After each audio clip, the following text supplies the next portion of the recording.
if you live for their approval, you'll die by their judgment. Yep. And that's the issue of people pleasing.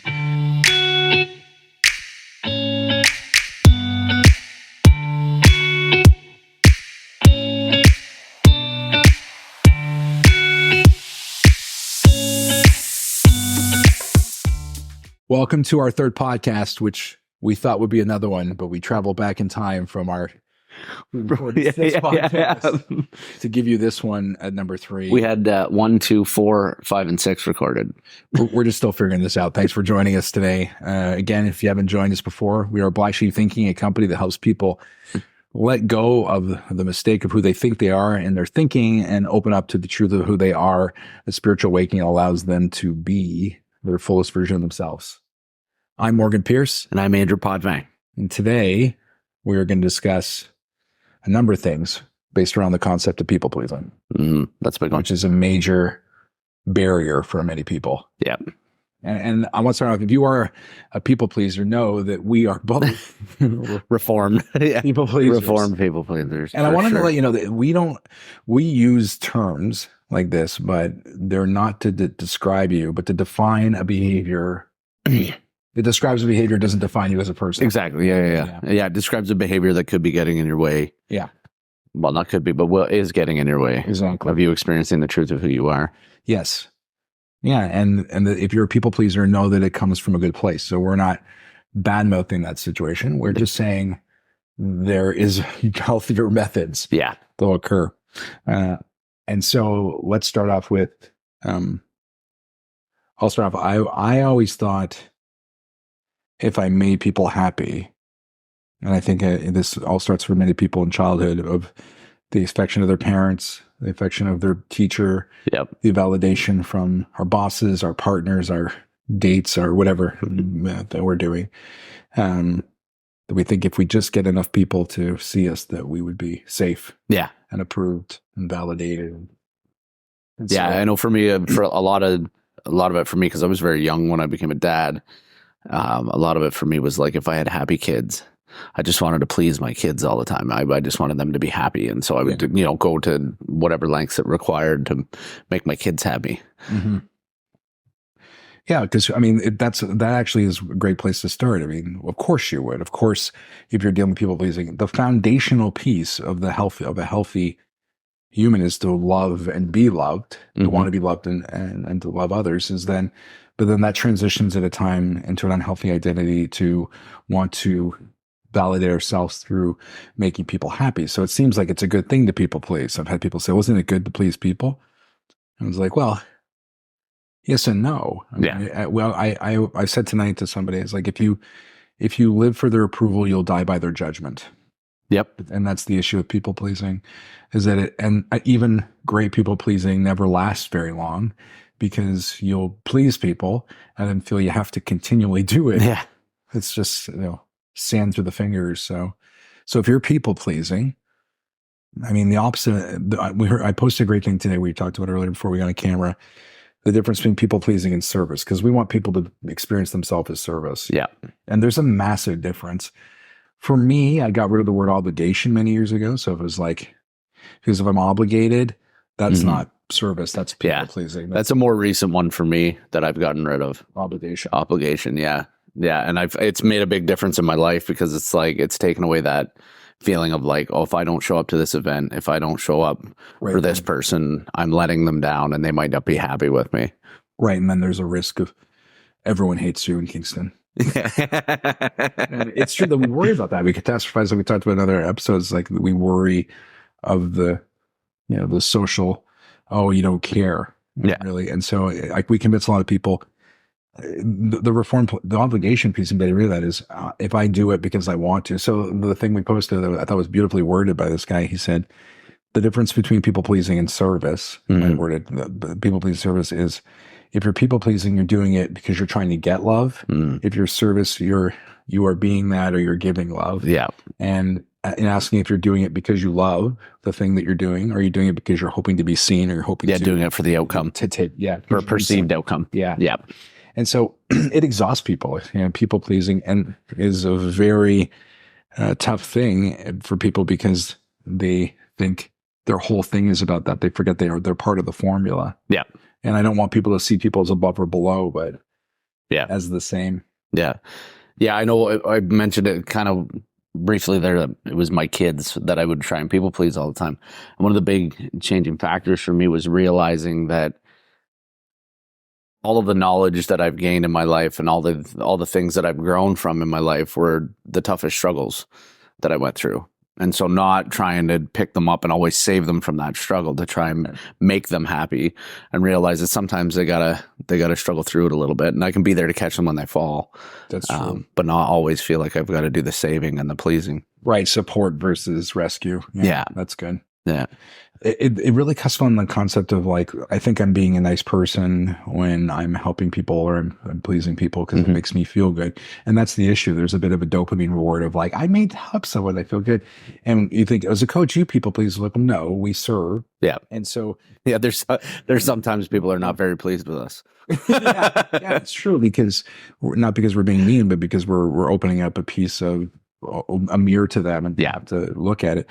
But that goes back to the nice versus the kind thing, where we always encourage people that we define nice versus kind. So let's take time to kind of define that. So, nice people finish last. The reason why is because I'll kind of define the nice side, if that makes sense. Yep. The nice side is, a nice person won't tell you got a booger in your nose.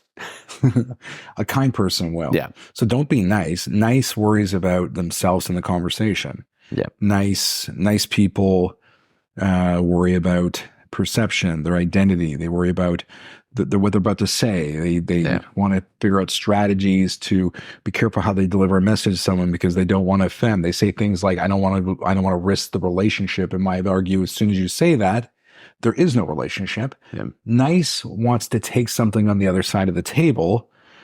Kind doesn't feel that way. Yeah. Kind. Yeah, kind is just like we say, pure service. It's just truly service, showing up because you love it, because you love to be there and to be support and to show up for other people and not with any expectation of anything in return. Right. Kind people are not afraid to say caring truths that they're worried somebody might take it the wrong way. They don't worry about that. Kind people don't worry about their identity. They don't think of themselves while they're talking, because they're only focused on what they're seeing. They're not trying to win the relationship. Yeah. Nice people are overly agreeing, where kind people are argumentative, but they're willing to be who they are unapologetically. Yeah.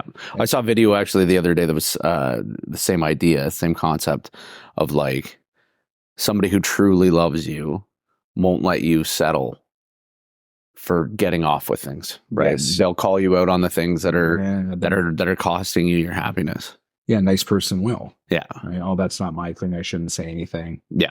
Yeah. Yeah. I don't want to hurt their feelings. I don't want them to not like me because I've said something that could. I remember we were doing upset group work back when we were having live groups. Mhm. We made a chart of nice versus kind. Yep. I'll probably post that with this on our Instagram. So if you want to take a look at the chart, I'll make one up and you can kind of see a comparison of nice versus kind to get kind of an understanding of how we perceive it. But it's really nice comes from a good place, but it's wounded in the sense that, like I said, it's trying to win the relationship, where it's projecting itself into a take situation. Yep. Where being kind should come with ease, because when you remove your identity from the formula, it's easier to be kind. Yep. Agreed. What else should we talk about when it comes to that? Like, people struggle with that so much. I have to help other people. In coaching, actually, I remember this is years ago, like many years ago, a friend of mine, Kristen, I remember trying to help someone before I was a coach. I was still kind of in that early phase of people coming to me, and I had a girl that was going through something, and I said, "Oh, you can meet me for coffee. We'll talk about it." And she didn't show up, and she had an excuse, and I was so frustrated. She kind of stood me up, and I went and saw Kristen. I was like, so upset that she'd blow me off. And Kristen said, "You sound like a drug addict." I was like, "What do you mean?" She's like, "You didn't get your high of helping someone." And then there's it's white knight syndrome. Yeah. Because there's a lot of other language around this. I mean, white knight syndrome is like you're helping people because you want to feel better. And that's what nice people do. Yep. They're not doing kind people are still helping people, but from a place where there's no expectations. Yeah. And I'm sure the word is popping up with people listening like, well, isn't kind like authentic? Isn't like being authentic? Yeah. Yeah. Why not? Yeah. I've never considered that before. Yeah, that would Yeah. be, Why not? You know, you're being authentic, but authentic is such an overused term. It's great to have an understanding, but it's more than authentic because it comes from a place. Authentic is just being the real you, but the kindness is like the real you projected. I don't say it's the Yeah. difference between happiness, which we're happy just sitting here. I can be happy with nothingness because Yeah. our baseline is happy, and then this gets in the way. But fulfillment is taking the happiness and putting it in action. I think that's the difference maybe between kind. I would say the authenticity. Authenticity and kindness. Yeah. Yeah, Authenticity kindness is like is fit. kindness on standby. Yeah. That's the real you. And then in the projection of others as an authentic self would be acting in kindness. Kindness is really a word that we don't go to a lot, but Yeah. because we use gratitude and love and service to describe this thing Yep. and getting our thinking. But kindness is a really big, like if the world was just a little bit more kind to each other, there's Yeah. a lack of kindness. Yeah. Yeah. There's not a lack of nice. Yeah. And I think the challenge, the reason my perception of that would be the reason there is a lack of kindness is it's a lack of kindness to ourselves. And people are afraid to hurt someone's feelings or upset somebody because they're so hard on themselves that they feel like if I were to bring this A, B, or C up with this person, it might trigger something inside of them that they're being really hard on themselves about. And I don't want to hurt their feelings. Right. You're totally right. That actually opens up something to me where I was thinking about, because we're talking about give and take as part of this thing where there's givers and takers and scorekeepers. And a lot of people consider themselves a giver, but they're really, without knowing, scorekeeping because they're giving with expectations without realizing it. And they're because even if they're not giving to get something back, they're giving to be seen as and if you've ever brought up in a conversation, well, I did this for you, you're scorekeeping or managing. But that reminds me of a lot of people in this concept of kind and nice, where you'll meet somebody who's really hard on themselves the way you're saying, and you say, are you the kind of person that gives your shirt off your back metaphorically? Like, do you do anything? They go, yeah. I say, well, why do you do that? It's because it makes me feel good. No, they don't say that person. They say it helps the person. Yeah. And it makes me feel good. It's the second thing. It's it's a win-win situation. Yeah, I feel good. And I say, great. So, but when someone tries to do something for you, they go, oh, no.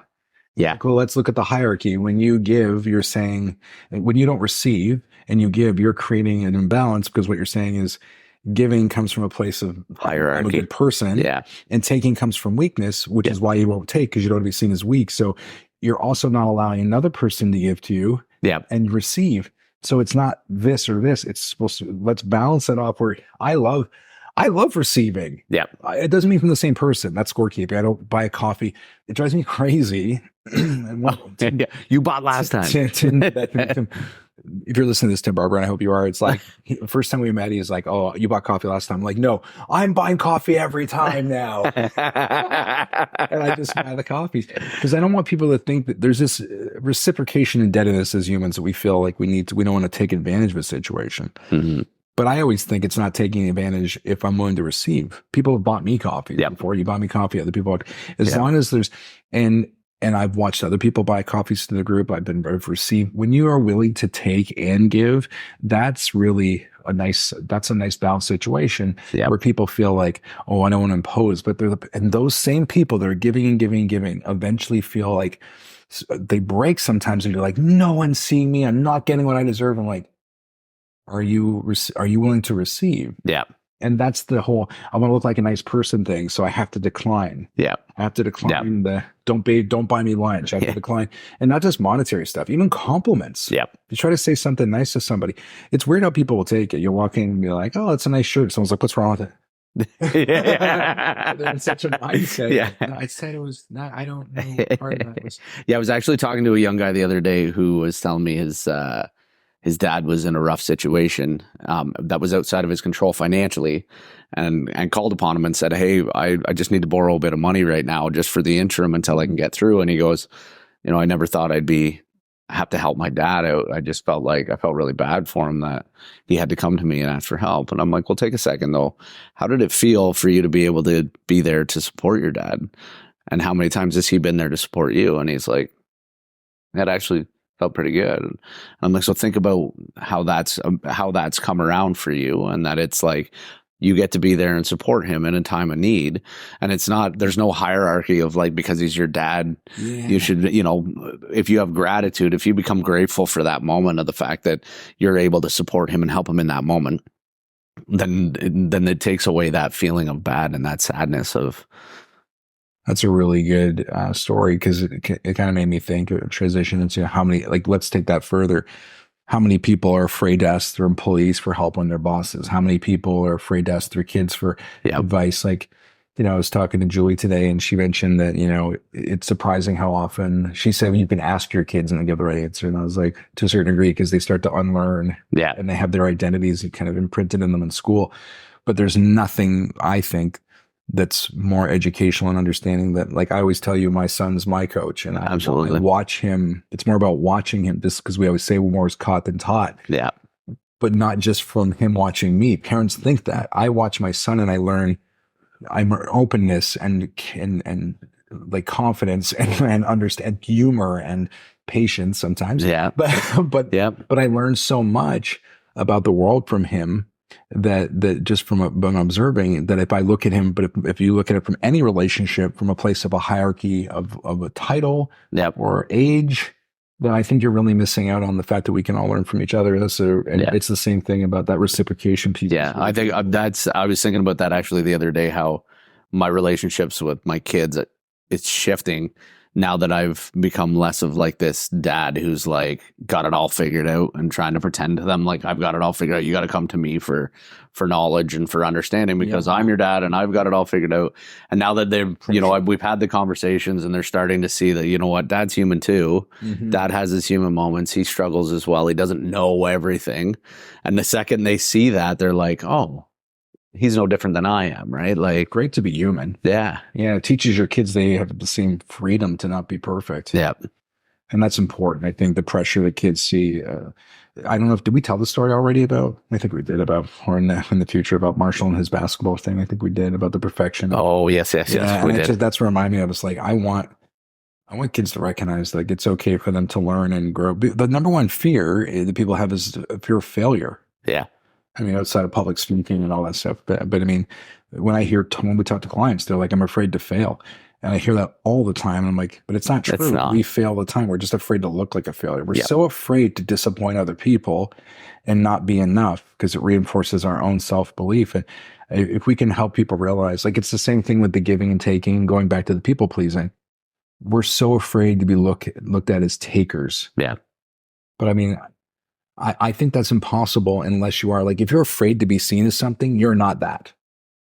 It goes back to the bad dad concept. The bad dad, yeah. It's like, what does a bad dad look like? It's not someone who makes mistakes. Yeah. It's someone who's negligent. Yeah. Bad dads aren't concerned if they're being bad dads. They don't ask that question. Yeah. If you're a taker, you're not thinking that.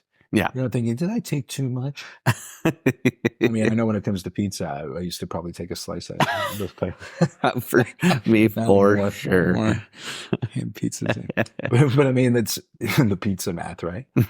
Well, and there's a great book by Adam Grant called Give and Take. And it talks about, the givers can be the most successful and also the least successful out of all three categories because of who they're around and how they give. And we already talked about one of the weaknesses of giving. But there's also this concept of, being taken advantage of by takers. But what I liked about it was the understanding that givers, like, we'll work backwards. Matchers, some people, they can all be successful, but matchers, people feel indebted to and they get avoided. Mm-hmm. Takers, people root to fail, apparently, statistically. But givers, and so if it's like pie, the taker takes more than their fair share. The matchers make sure everyone gets a fair slice, which I see a lot in the world. Yeah. But the givers, it's almost like they create as many slices as people require to be fulfilled. Yeah. And then there's a mystical thing to have a giver in your life where they give out of service, but also create an understanding of, if they don't want to do something, they don't have to. If you're always saying yes, yes, yes and burning out, you're probably a people pleaser that's in the giving state. Yep. If you're doing the same thing and have expectations of people are always letting you down, you're probably a matcher. Yeah. And if you're doing it, you're taking, well, then I'm not sure what the impact is. I don't know if I'm around. What would be anyway? So that's not really people pleasing state. That's like, I don't care. Takers. That's it. Yeah. Takers. Yeah. They're the opposite. I think that's the worry that people think they're going to become takers. That's the opposite. So the real strategy for you, if there was such a thing, is to let go of the belief of worrying about what other people think, Because if we learned anything, no matter what you do, there'll be someone who sees you from their own perspective. And communication is the key. I always think, if you're worried, am I taking too much? I love when here's guys, but it's weird. Why bother? Yeah. People around us like, oh, I don't want to impose and stuff. I'm like, I'd let you know. And I think that's the thing, when you are not afraid to step on someone's toes in a loving way. Yep. Because the answer is always clarity. Yep. The opposite of what we're talking about in people pleasing isn't just do whatever you want. It's create clarity. And I think if you're coming from a place of pure service in both how you request and you ask, but people are so afraid of conflict, which we will talk around. We'll probably talk about conflict. Yeah. Next, our next episode, which will be episode 7. Episode 7. This is 3. Yeah. 7 is 9. We're going to get our shit together eventually. But I think, people are so concerned. If you are you have to trust that people will catch you and love you, because if you're people pleasing and you're worried that if you stop that people are going to leave your life, what are you really doing? You're like the kid that's offering candy on the playground thinking they're your friend, but when the candy's gone, so are the friends. Yeah. And I think when you're kind and you create these relationships that are honest and people know where they stand, and you're not trying to negotiate the relationship. Well, and what I like about it is it takes away the guesswork. You know the people that you want in your life really quickly, because the ones that don't want to be there are on their way out the door. And that's okay. It isn't for a lot of people. And I struggled with it too, thinking that it meant I wasn't enough. Yep.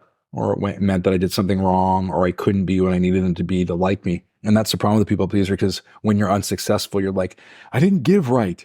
I didn't love them properly. And then I realized, man, I don't want to hang out with people that are like gremlins, where they come with rules that don't feed after midnight, no water. That's just too much work. Yep. I'd rather just be the truth of who I was, my authentic self, and loving and caring and honest. And if people found that wasn't for them, then, like I've heard Jay-Z said, it says a lot about you that you're not into us. Yeah. Because we can't be any better than we are. We can't be more loving and human. If they expect more than that and they find it, good for them. But yeah. I might not be everyone's cup of tea. Yeah. Welcome, I drink coffee. No, but really, that's the end of that. But it's true. If they're not your people, don't try to hold on to them. And people pleasing is an attempt to hold on. And I've asked people, you've heard me say this, take a second to ask how many people are in your life. Like whether it's from the day you were born to now, how many people know you? And usually the answer is like thousands. And then we say, well, how many more people need to like you before you feel happy with who you are? Yeah. And no one ever gives a number. I've never been like 742. Yeah. I've had someone say more before, which is interesting, but it's really just the one relationship with self, which we pointed to. Yep. And once you understand that. Yeah. Because that's really, it always comes back to that. It seems like no matter what topic we start on, it always comes back to the same thing. When you have a good relationship with yourself, and you give yourself the love that you're looking for, and you realize that that's what you are, then you don't need to please other people, because you already have everything you need, and you can show up for people in service. It's so true, and we know that it leads back to the same place. It is the same place that you're going to hear us talk to all the time, and going back, and we're going to apply it from different angles, from different scenarios in your life. So, but if it seems repetitive, it is. The understanding isn't the hard part. The hard part is letting go of what's here and then implementing it into your life on a daily basis, which is why we do one-on-one coaching. And because it's more hands-on touch, but we hope this provides you with a refresher and understanding. We create some awareness into the difference between thinking about this stuff and starting to experience it as who you are, and starting to experience the feeling and seeing how this stuff unfolds.